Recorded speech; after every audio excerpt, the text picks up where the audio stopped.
Assalamualaikum warahmatullahi wabarakatuh. Perkenalkan, nama saya Vina Novelia, NIM 8603074435. Saya dari Prodi Pendidikan Guru Sekolah Dasar dari UPBJJ UT Bandung. Baik, pada video kali ini saya akan mempresentasikan tugas 2 dari mata kuliah Filsafat Ilmu mengenai peran filsafat ilmu dalam memperkuat ilmu pendidikan. Di sini ada 4 poin penting yang akan saya sampaikan. Apa saja sih poin pentingnya itu? Yuk langsung aja kita bahas. Kita masuk ke poin yang pertama, yaitu bagaimana sih filsafat ilmu mengamati dan memperkuat eksistensi keilmiahan serta nilai-nilai dalam ilmu pendidikan. Filsafat ilmu memperkuat ilmu pendidikan melalui 3 kajian utama, yaitu ontologi, epistemologi, dan aksiologi. Ontologi membantu memahami hakikat pendidikan, tujuan pendidikan, serta hakikat peserta didik.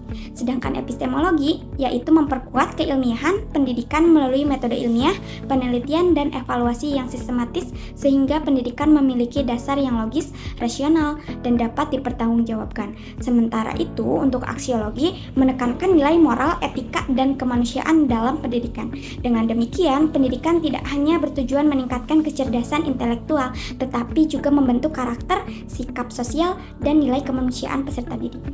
Menurut analisis saya, penerapan filsafat ilmu sangat penting bagi guru dan dunia pendidikan saat ini, karena pendidikan modern tidak cukup hanya mengajarkan materi pelajaran, tetapi juga harus membentuk peserta didik yang mampu berpikir kritis, rasional, kreatif, dan humanistik dalam menghadapi perkembangan zaman. Nah, itu untuk poin yang ke-1. Sekarang kita masuk ke poin yang kedua. Bagaimana sih pendidikan yang bermakna dan bernilai turut memperkuat perkembangan filsafat ilmu? Pendidikan yang bermakna membantu perkembangan filsafat ilmu karena melalui pendidikan manusia dilatih berpikir kritis, logis, reflektif, dan rasional. Pendidikan juga menghasilkan penelitian, pengalaman, dan inovasi yang dapat memperkaya kajian filsafat ilmu. Selain itu, pendidikan membentuk manusia yang mampu menganalisis dan mengevaluasi suatu pengetahuan secara ilmiah sehingga filsafat ilmu terus berkembang mengikuti kebutuhan masyarakat dan perkembangan teknologi. Dalam kondisi saat ini, kemampuan berpikir kritis sangat diperlukan agar peserta didik tidak mudah menerima informasi tanpa melakukan analisis yang tepat. Oleh karena itu, pendidikan yang baik tidak hanya mengajarkan teori tetapi juga melatih peserta didik untuk mampu memecahkan masalah secara sistematis dan objektif. Menurut saya, filsafat ilmu sangat dibutuhkan dalam dunia pendidikan Indonesia saat ini, terutama untuk menganalisis persoalan seperti perubahan kurikulum, kualitas pembelajaran, serta pembentukan karakter peserta didik agar pendidikan menjadi lebih baik dan relevan. Dengan pendekatan filsafat ilmu, setiap kebijakan pendidikan dapat dianalisis secara lebih objektif dan mendalam. Sekarang kita masuk ke poin yang ketiga. Mengapa sih filsafat ilmu dapat disebut sebagai pisau analisis dalam membedah persoalan-persoalan pendidikan?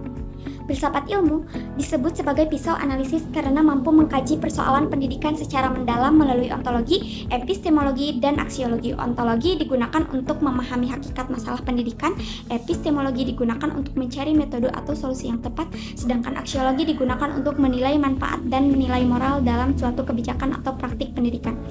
Melalui 3 kajian tersebut, filsafat ilmu membantu pendidikan berjalan secara logis, sistematis, rasional, dan berbasis bukti.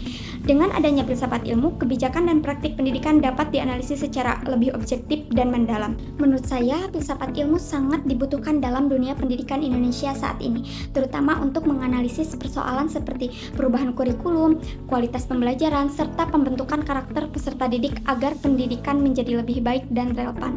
Dengan pendekatan filsafat ilmu, setiap kebijakan pendidikan dapat dianalisis secara lebih objektif dan mendalam. Nah, sekarang kita masuk ke poin yang keempat, yaitu contoh konkret penerapan filsafat ilmu dalam praktik pendidikan. Penerapan filsafat ilmu dapat dilihat pada perubahan paradigma pendidikan UNESCO, yaitu learning to think, learning to do, learning to live together, dan learning to be. Paradigma ini menekankan bahwa pendidikan tidak hanya fokus pada penguasaan materi, tetapi juga pada kemampuan berpikir kritis, keterampilan hidup, kerjasama, dan pembentukan karakter.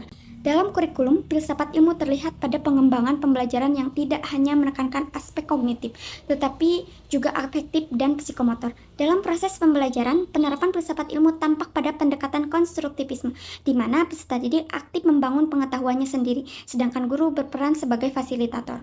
Selain itu, penelitian tindakan kelas atau PTK juga menjadi contoh penerapan filsafat ilmu, karena guru menggunakan metode ilmiah untuk memperbaiki proses pembelajaran berdasarkan masalah nyata di kelas.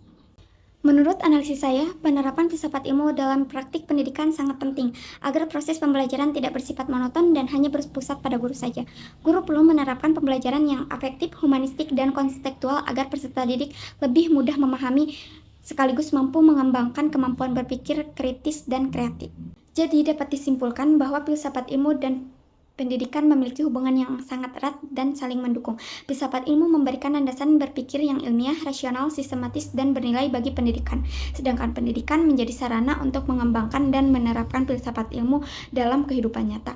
Oleh karena itu, filsafat ilmu menjadi landasan penting dalam pengembangan pendidikan modern agar pendidikan tidak hanya menghasilkan manusia yang cerdas secara intelektual, tetapi juga memiliki moral, karakter, dan kemampuan berpikir kritis dalam menghadapi tantangan zaman. Demikian pemaparan yang dapat saya sampaikan. Mohon maaf apabila terdapat kekeliruan dalam penyampaian. Terima kasih atas perhatiannya. Wassalamualaikum warahmatullahi wabarakatuh.